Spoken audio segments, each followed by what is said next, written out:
ليس الشتاء وحده موسم البرد، فالجفاء برد، والخيبة برد، الخذلان برد، والفراق برد، وكسر الخواطر برد،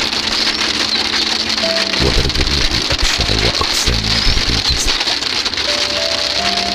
الطمأنينة دفء، الحنية دفء، والأنين دفء، وجبر الخواطر دفء.